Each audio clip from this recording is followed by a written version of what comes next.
that take people to hell. Joining me now is Reverend Ronald Reagan. Thank you, Mr. President. Good to have you here. Well, leading up to this trauma, this near-death, what was going on? It was the summer of 1972, Will. I was 25 years old. I'd taken my son to the grocery store. My life was full of violence and hatred, a lot of drugs, a lot of alcohol.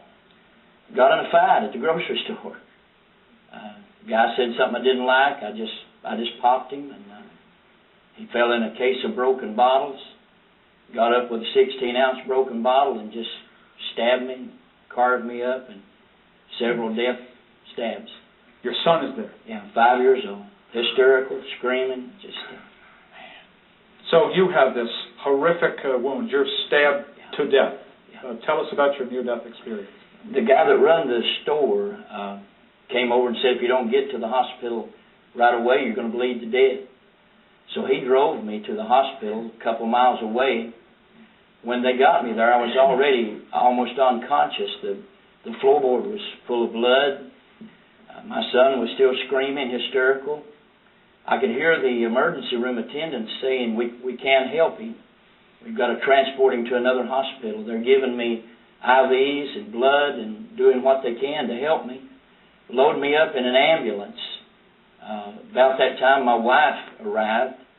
She climbed in the ambulance with me, some 20-mile journey to another hospital.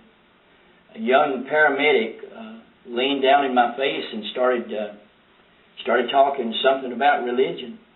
And I didn't know what he was talking about. I cursed him, cursed his God, cursed Jesus. That's just the kind of person I was.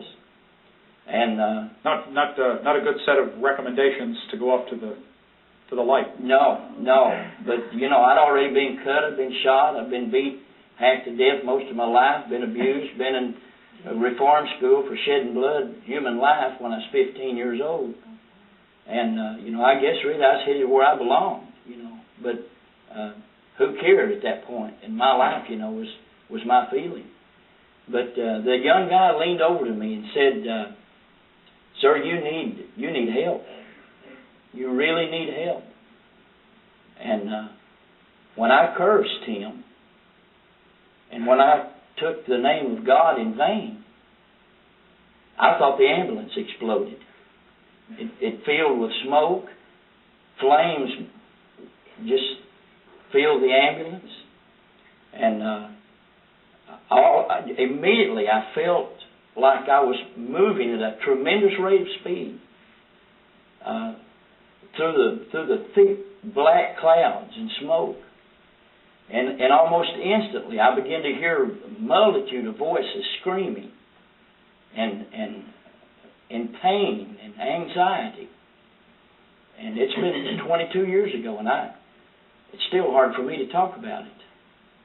But as I came through this black cloud, almost like a tunnel, and came out over and looked down in what appeared to be a quarry hole or a volcano, and it was filled with people screaming and burning, and as I'm coming down over that, it's like the smell is unbearable. The emotional pain and anxiety, the atmosphere is so heavy with something that I really don't understand.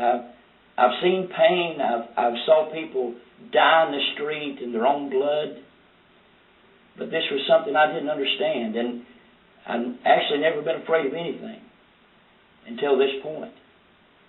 But I didn't understand it. And then, like a close-up lens on a camera, the faces, at least half a dozen faces, came up out of the pit. And I recognized them as friends that I've known in years past that had died tragic or violent deaths.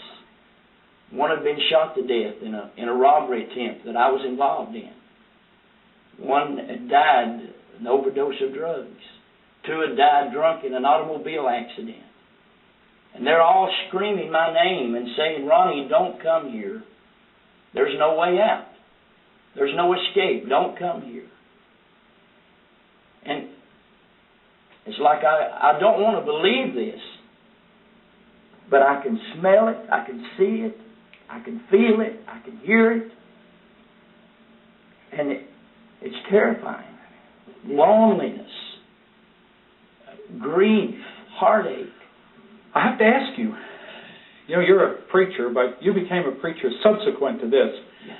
As you hear colleagues who haven't had this experience, and the classic experience for many Americans is hell and damnation and the descriptions of hell that seem to come out so glibly, you've experienced it in a more three-dimensional way.